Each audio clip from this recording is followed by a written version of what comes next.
The cemetery was silent, except for the soft patter of rain on the casket. The air was thick with sorrow, the kind that pressed down on your chest. Veterans stood at attention, their faces solemn, their hands clenched into fists. Then, something unexpected happened. From the back of the crowd, a German shepherd broke free from his handler. Before anyone could react, he sprinted forward and leaped onto the casket. A hush fell over the mourners. The dog whined, pressing his body against the cold wood, his paws clawing at the flag-draped coffin. Tears welled in the eyes of those watching. It was as if he understood, as if he knew his master lay inside, never to return. Then something strange happened.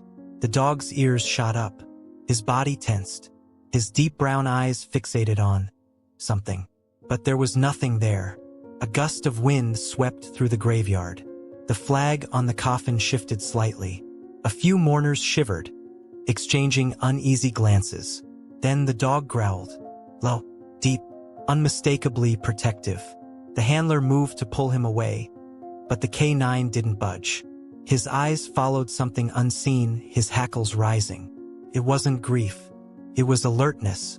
A veteran murmured, "He senses something." The priest hesitated, his voice faltering as he continued the service. A few in the crowd whispered, pointing toward the dog. A moment later, an elderly woman gasped, clutching her chest.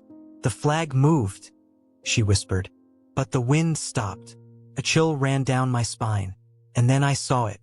A shadow just beyond the casket, just for a moment, just long enough to make me question everything. The dog barked sharply, his tail stiff. That's when I realized this funeral wasn't over, and whatever the K9 sensed, it was still here.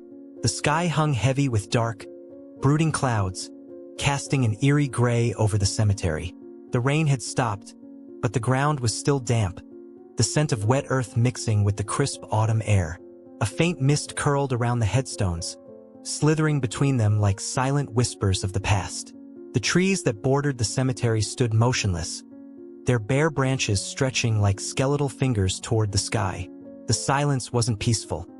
It was thick, unnatural, pressing down on the mourners like an unseen weight. Even the birds had stopped singing.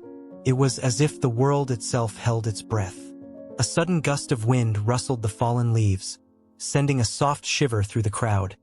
Yet the air carried no warmth, only an unsettling chill. The funeral attendees, clad in black, stood in rigid silence, their faces pale and somber. The minister's voice wavered as he spoke, his hands gripping the edges of his book tightly, as if drawing strength from its worn pages. The widow stood motionless at the front, her veil concealing her expression, yet her trembling hands betrayed the grief that words could never capture. Somewhere in the distance, a crow let out a low, guttural caw, a sound that seemed to scrape against the fabric of reality itself. The German shepherd remained rigid atop the casket, his ears twitching, his sharp eyes locked onto something unseen. His fur bristled, a low whimper escaping his throat, though no one else seemed to notice. The air around the casket felt different, charged, electric, as if something unseen lurked just beyond the veil of reality. The priest hesitated, his voice trembling slightly as he continued the service, his fingers gripping his Bible a little too tightly. A veteran wiped his brow, though the air was far from warm.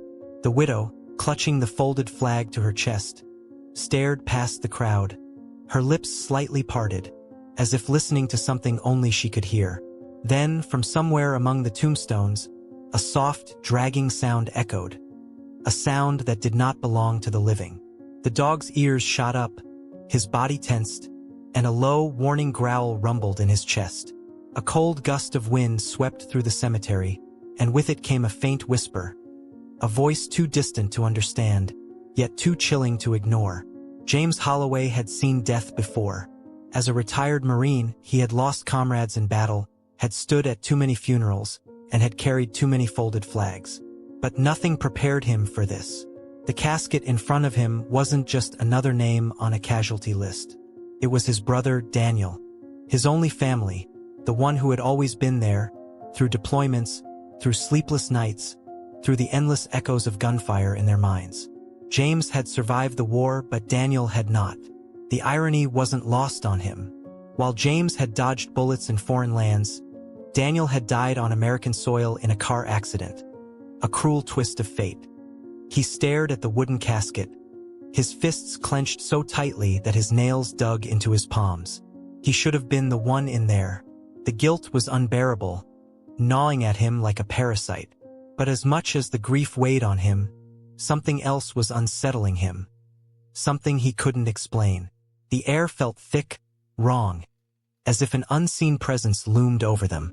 He stole a glance at Max, Daniel's loyal German shepherd.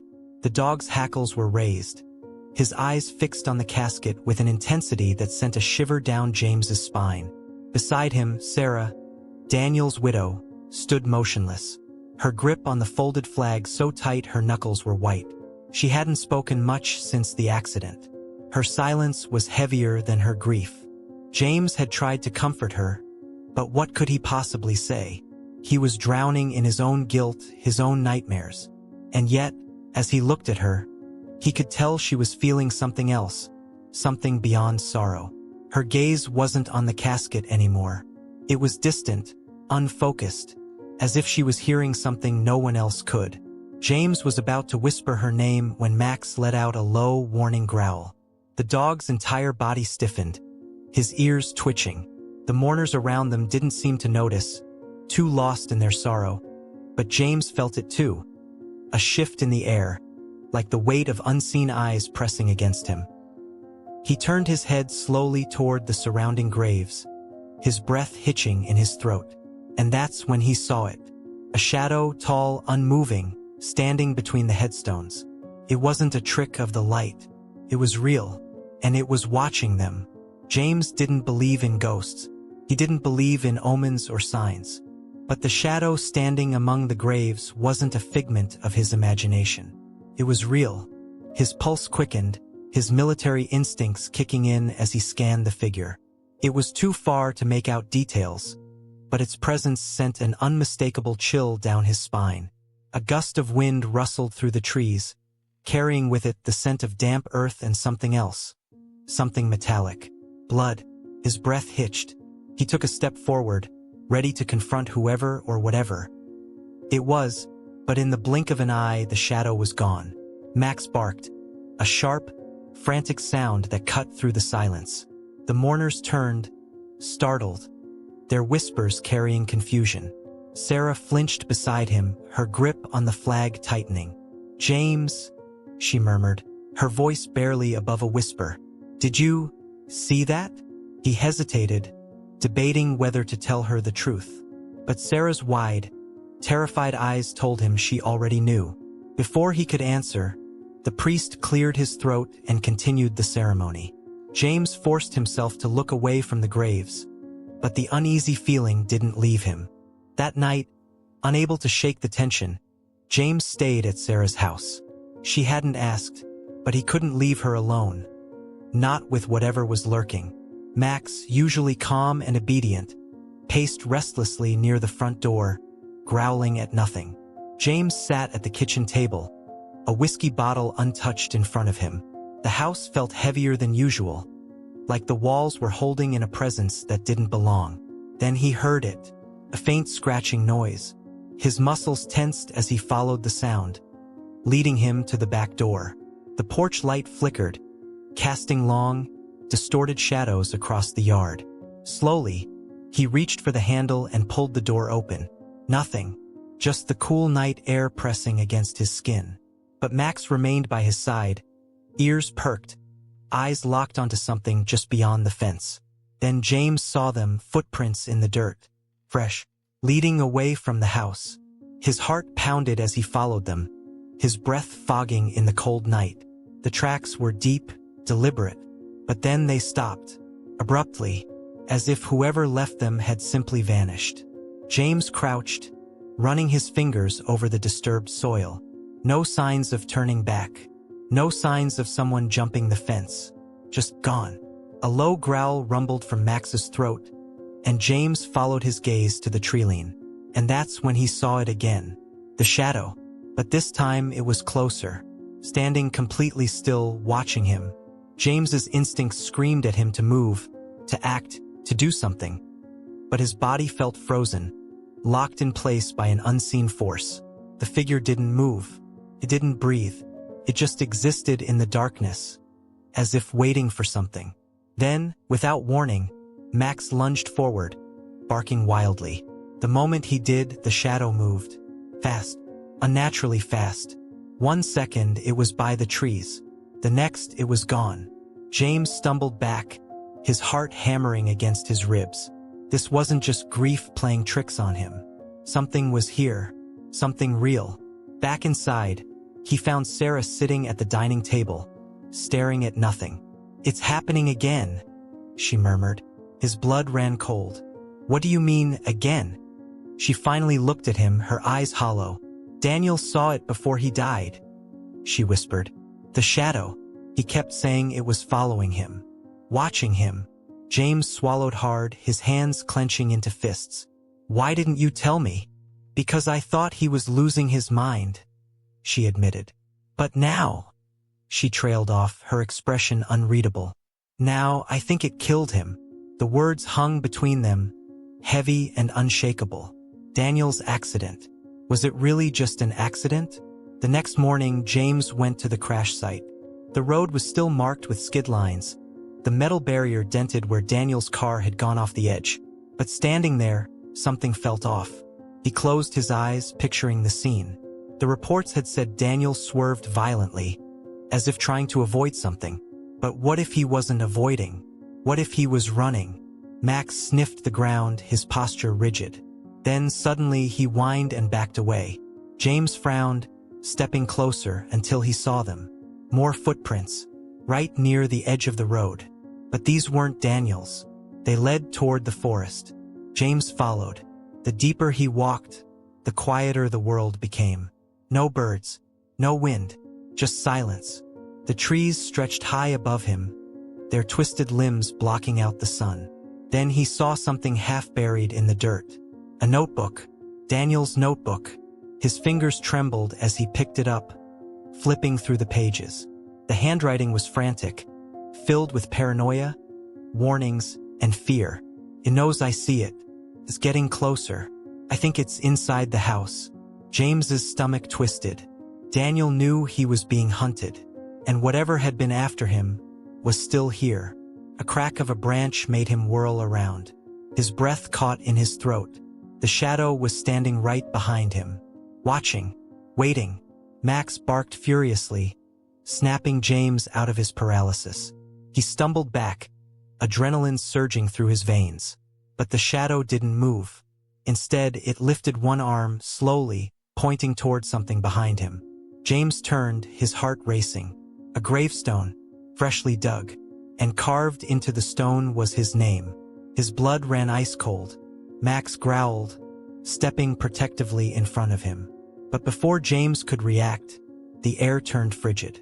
A whisper, a voice he recognized, brushed against his ear. "It's not done with us yet." James spun around. The shadow was gone. But the footprints, they were getting closer. James left the graveyard with his mind in turmoil. His name, carved into a tombstone, was a warning, a promise. Something wanted him dead. But why? And how did it know him? The ride back to Sarah's house was eerily quiet. Max sat in the back seat, unusually still, his ears twitching at sounds James couldn't hear. Every now and then, the dog let out a low whine, his eyes darting to the side windows, as if expecting something to appear. James kept his grip tight on the wheel, trying to ignore the unease crawling up his spine. But then he saw it.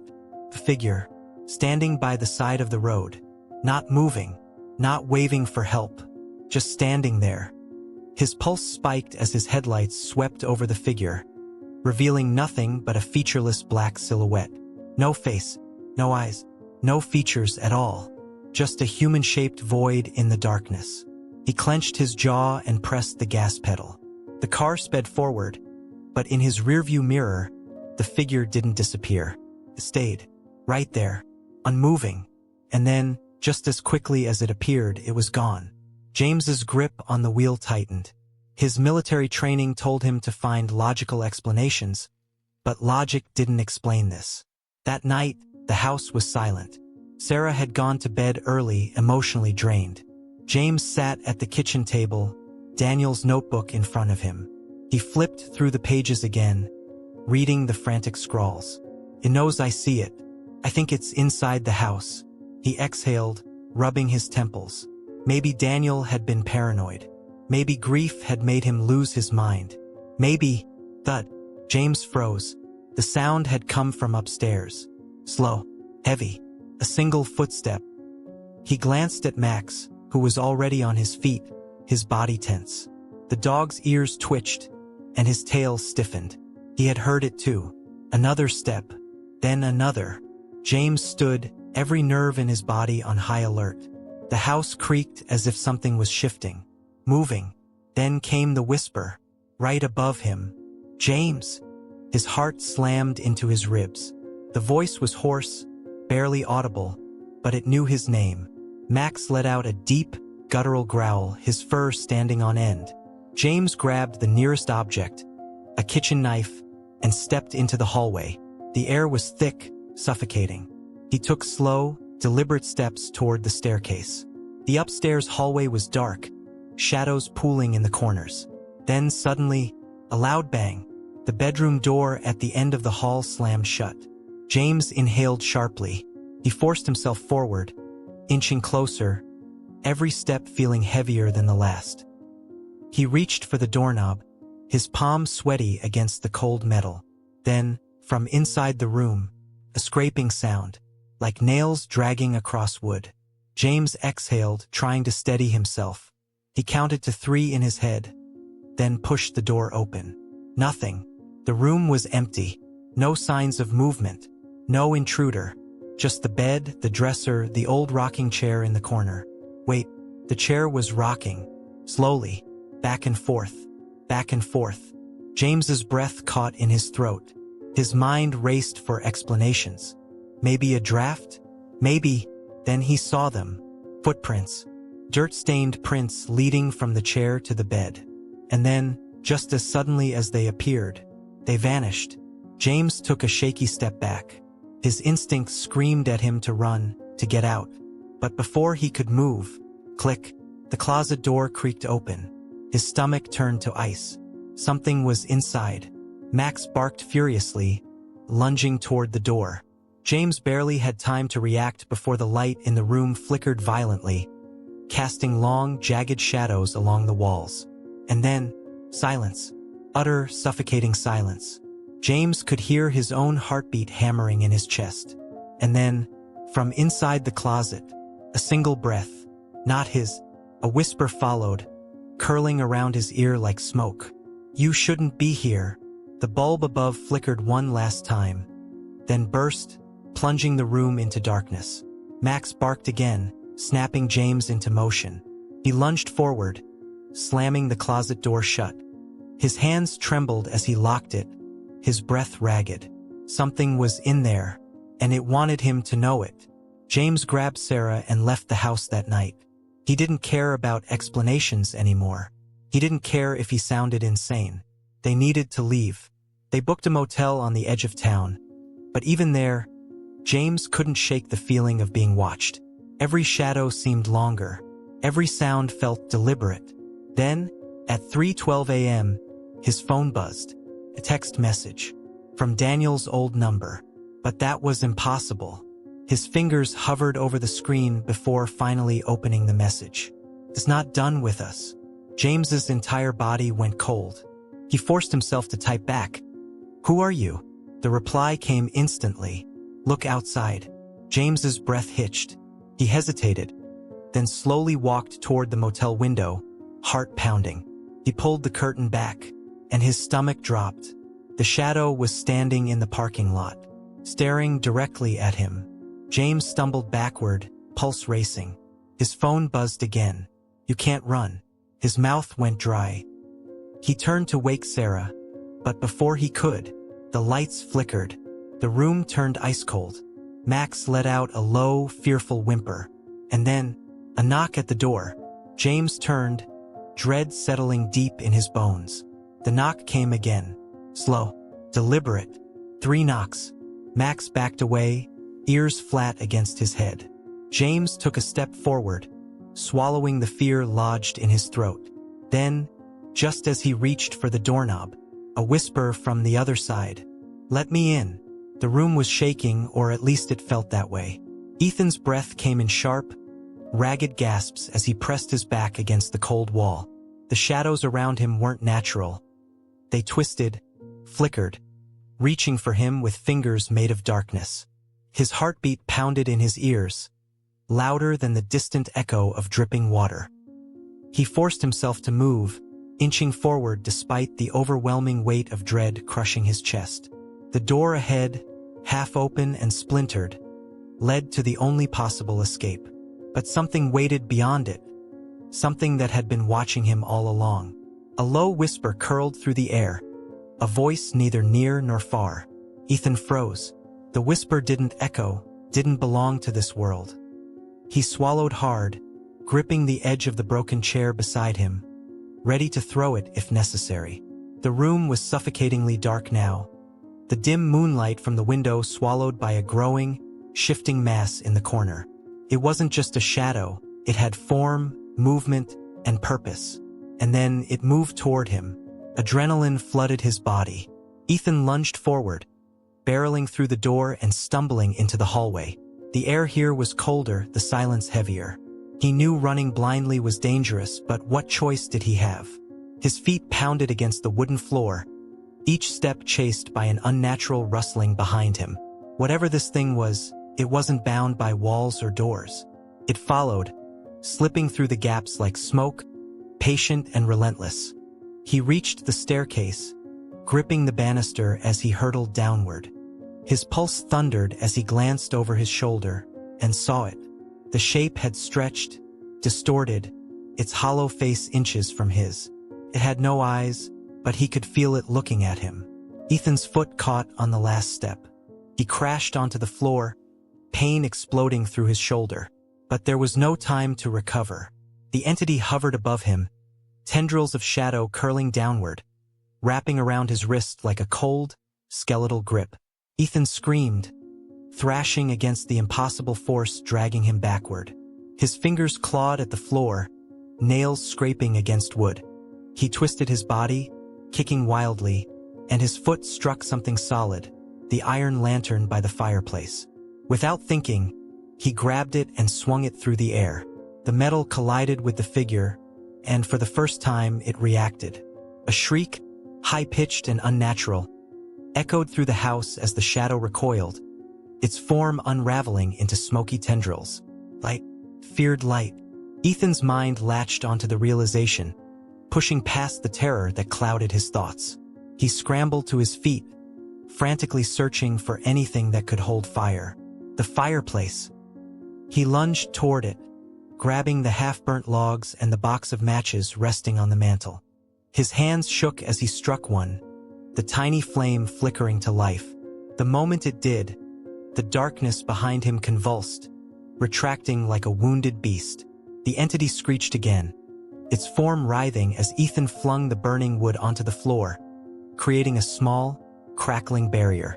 The fire's glow cast flickering shadows, but the thing no longer moved forward.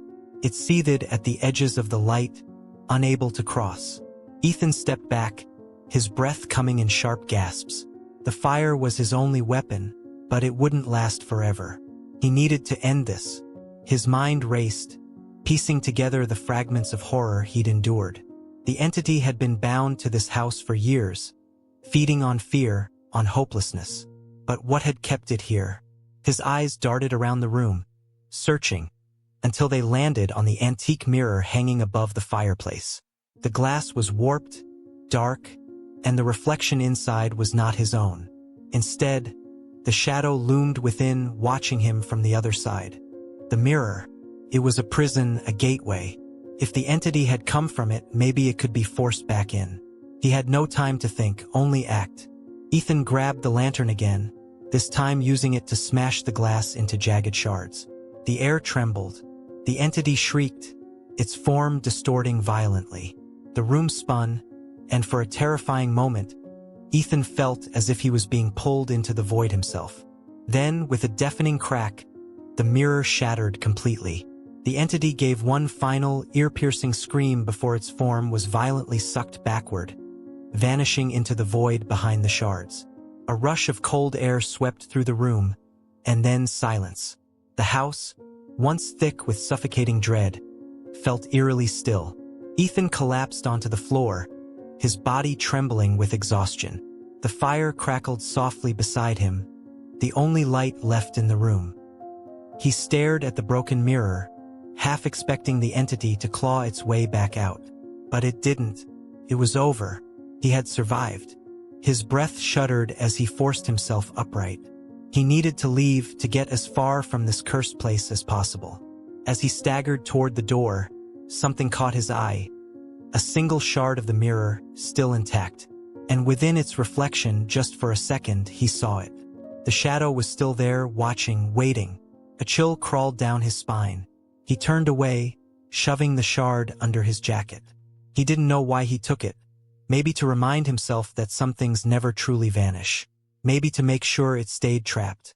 Stepping out into the night, Ethan inhaled deeply, the crisp air grounding him back in reality. The nightmare was over, but as he walked away from the house, the distant sound of a whisper followed him. A reminder that some horrors are never truly gone. The air was thick with an eerie silence, but deep down, they knew it wasn't over. The horrors they had endured weren't just fleeting nightmares. They had become a part of them, woven into their very existence. They had survived, yes, but at what cost? Every time they closed their eyes, they saw glimpses of the terror, felt its breath on their neck. The question that lingered wasn't if it would return, but when, and worse, had it truly ever left? They tried to convince themselves it was all in their mind, a trick played by exhaustion and fear. But then came the subtle signs, the flicker of a shadow in the corner of their vision, the whisper that wasn't quite the wind, the feeling of being watched when they were alone. The rational part of them screamed for logic, for explanations. But deep inside, something more primal understood the truth. Some things never let go. Some horrors are patient, waiting in the dark, biding their time. They took a deep breath, forcing themselves to step forward, to return to life as it once was. But as they reached for the door, their hand trembled. The handle was ice cold, unnaturally so. A chill ran down their spine as a thought surfaced, unbidden and terrifying. Had they ever truly escaped? Their heartbeat quickened. And then, from the other side of the door, the faintest sound. A whisper, a breath. They weren't alone. What do you think really happened that night? Was it all in their head? Or was something lurking just beyond their sight, waiting for the perfect moment? If you were in their place, would you have walked through that door, or run without looking back? Let us know in the comments below. We're dying to hear your theories. If this story sent chills down your spine, make sure to hit that like button. It helps more brave souls discover these terrifying tales. And if you love stories that leave you questioning reality, subscribe and turn on notifications. You don't want to miss what's coming next. Because the next story, let's just say, it might make you question if you're really alone right now. One last thing. Ever had a spine-tingling experience you can't explain? A shadow that moved when no one was there? A whisper in the dark? Share your scariest encounters in the comments. You never know, your story might just be featured in our next nightmare.